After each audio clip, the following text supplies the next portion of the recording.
Hello students, this is CA Karishma Bansal from My Future Academy. कल तक अपन ने कहाँ तक देखा था? अपन ने कैरेक्टरिस्टिक्स तक देख लिया था। अब अपन लोग कहाँ पे आ रहे हैं? ऑब्जेक्टिव्स पे आ रहे हैं कि बिजनेस करने के ऑब्जेक्टिव्स क्या क्या होते हैं। बिजनेस करने के बेसिकली तुम्हारे दो ऑब्जेक्टिव्स होते हैं। एक होता है इकोनॉमिक ऑब्जेक्टिव और एक होता है सोशल ऑब्जेक्टिव।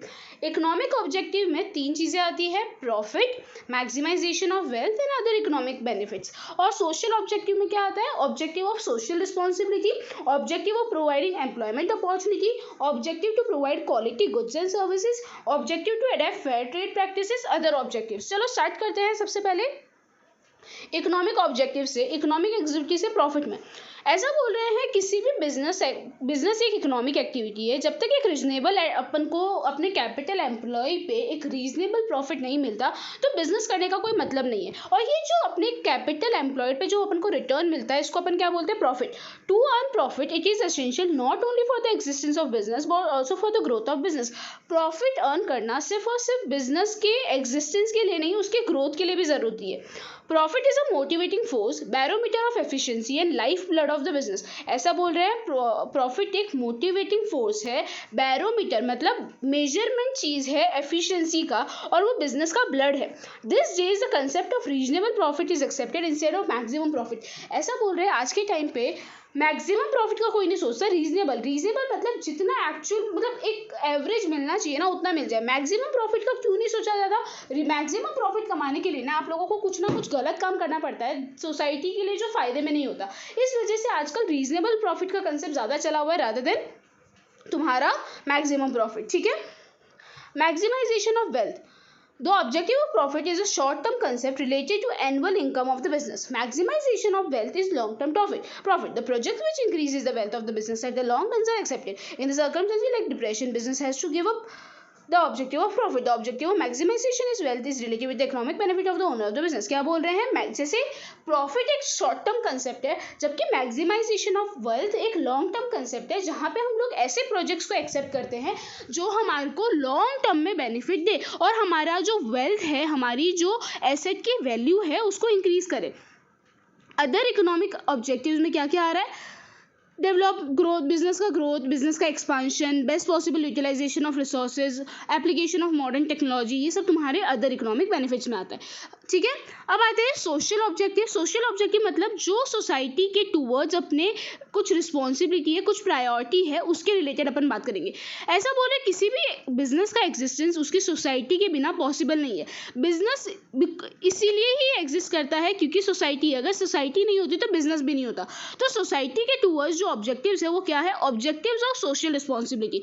एक बिजनेस को हमेशा अवेयर रहना चाहिए कि डिफरेंट ग्रुप ऑफ सोसाइटी का इंटरेस्ट क्या है, because consumer awareness, trace restriction, customer education, because ये सारी जो चीज़ें है, कंज्यूमर का अवेयरनेस, ट्रेस की जो रिस्ट्रिक्शंस है, ये सारी चीज़ें है ना डिफरेंट ग्रुप को प्रोटेक्ट करता है।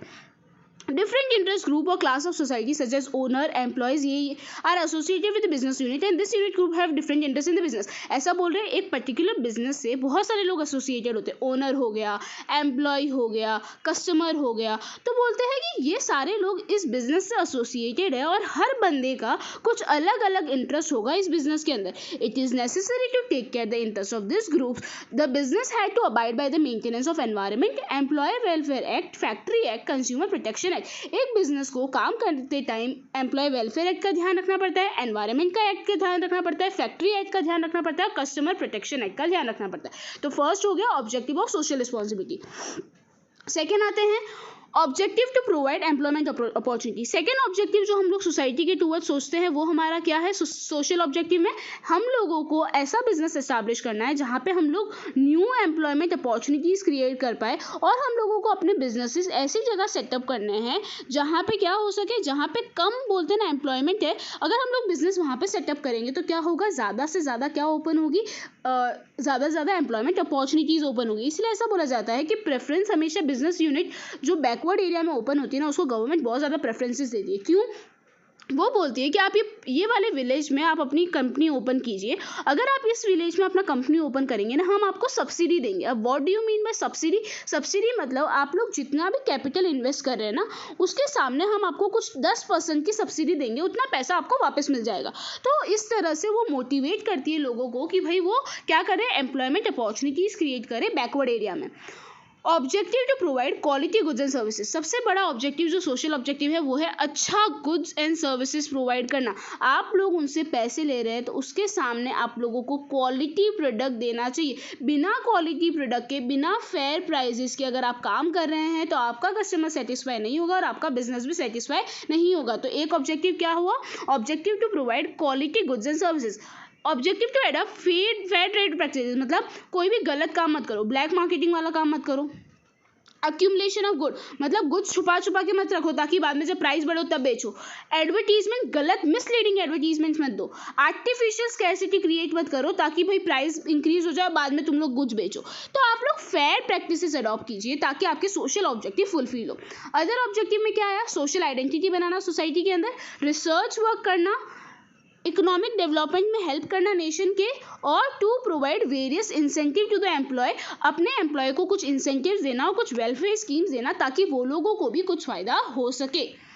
आगे आते हैं रिस्क। पहले एक बार वापस रिवाइज कर लेते हैं क्या क्या थे। इकोनॉमिक ऑब्जेक्टिव में आएगा profit, maximisation of wealth. Other economic objective, social में आएगा objective of social responsibility, objective to provide employment opportunity, objective to provide quality goods and services, objective to adept fair trade practices and other objective. Business risk पे आते हैं।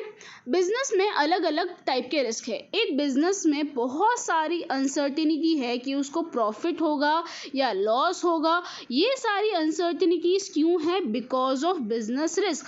Business risk basically दो type के होते हैं, एक natural risk, एक man made risk. Natural risk मतलब अर्थक्वेक आ गया, फ्लड आ गया, तो उस वजह से आपके बिजनेस की ग्रोथ को बहुत इंपैक्ट करेगा। और मैन मेड रिस्क में क्या हो गया? चोरी हो गई, स्ट्राइक पे चले गए, आपका कस्टमर का डिमांड चेंज हो गया, कस्टमर का टेस्ट चेंज हो गया, बहुत ज़्यादा कंपटीशन बढ़ गया, ये तुम्हारा मैन मेड रिस्क है। ये अपन ने ऊपर भी पढ़ा था, राइट? बट ये आंसर बहुत ज़्यादा इंपॉर्टेंट है।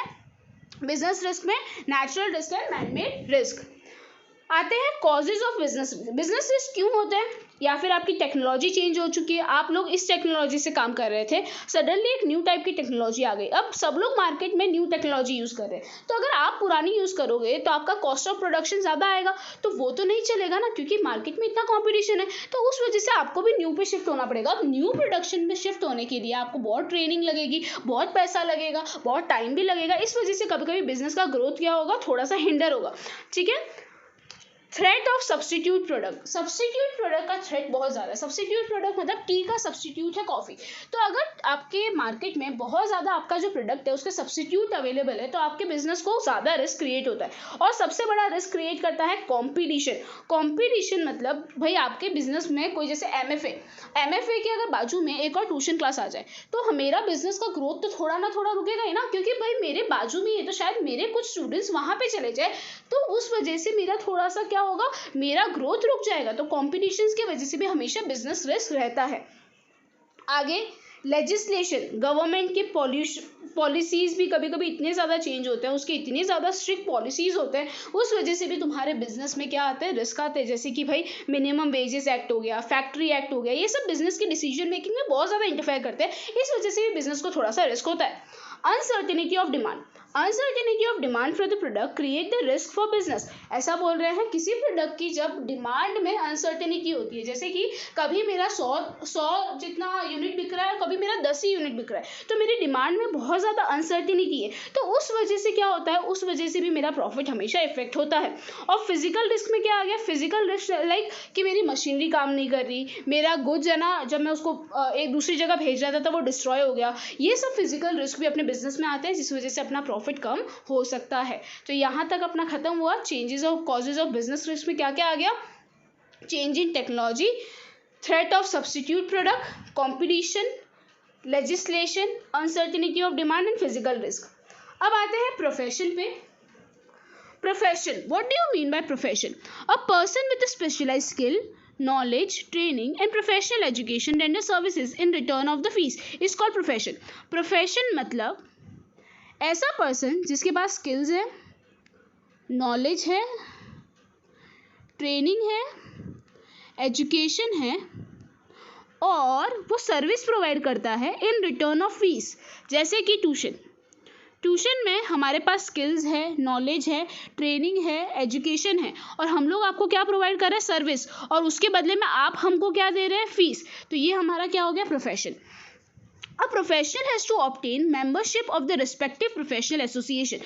एक प्रोफेशनल तभी प्रोफेशनल कहलाता है जब उसको अपनी इंस्टीट्यूट से एक डिग्री या फिर एक मेंबरशिप का सर्टिफिकेट मिल जाए। जैसे एक सीए तब सीए कहलाता है जब उसके पास ICAI का मेंबरशिप सर्टिफिकेट होता है, ठीक है। वैसे ही बहुत सारे डॉक्टर हो गए, लॉयर हो गए, ये सारे लोगों को अपने इंस्टीट्यूशन से एसोसिएट होना पड़ता है तो ही वो प्रोफेशनल कहलाते हैं।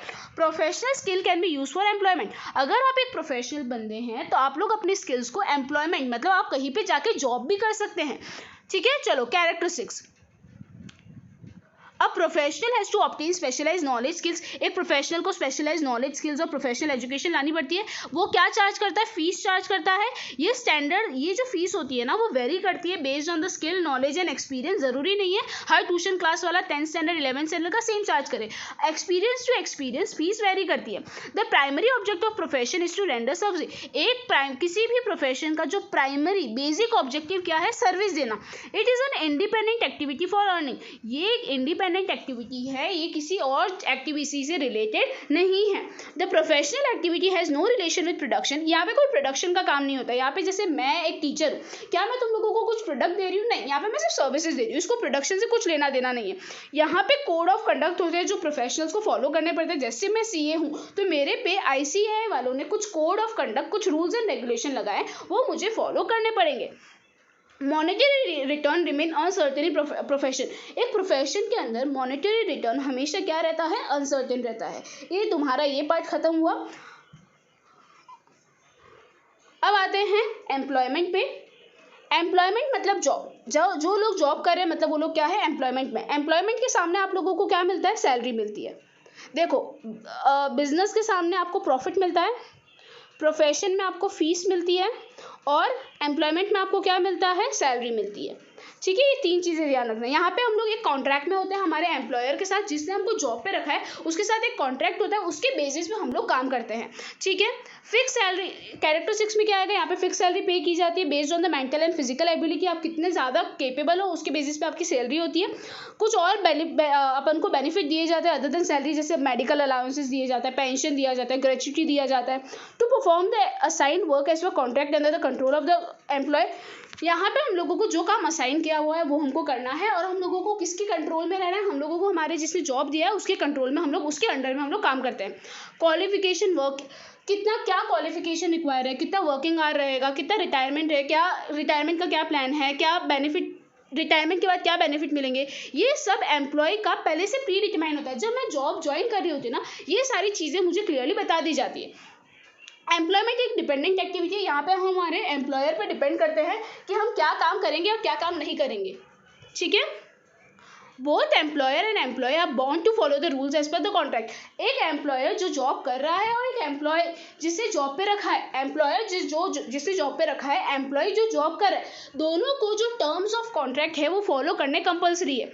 No capital investment is made by employee. जो जॉब कर रहा है उसको कोई कैपिटल इन्वेस्टमेंट करने की जरूरत नहीं है बिजनेस में। वो सिर्फ जॉब कर रहा है, उसको उसके सामने क्या मिलेगा? सैलरी मिलेगा। ये पार्ट खत्म हुआ यहाँ पे। Comparison of business, profession and employment, ये आप लोग खुद करेंगे। इसके अंदर अगर आपको कुछ डाउट हो तो मुझे पूछ लेना। फिर अपन यहाँ नेक्स्ट लेक्चर से क्लासिफिकेशन ऑफ बिजनेस एक्टिविटी से चालू करेंगे। हो जाएगा ये नेक्स्ट लेक्चर में ये चैप्टर।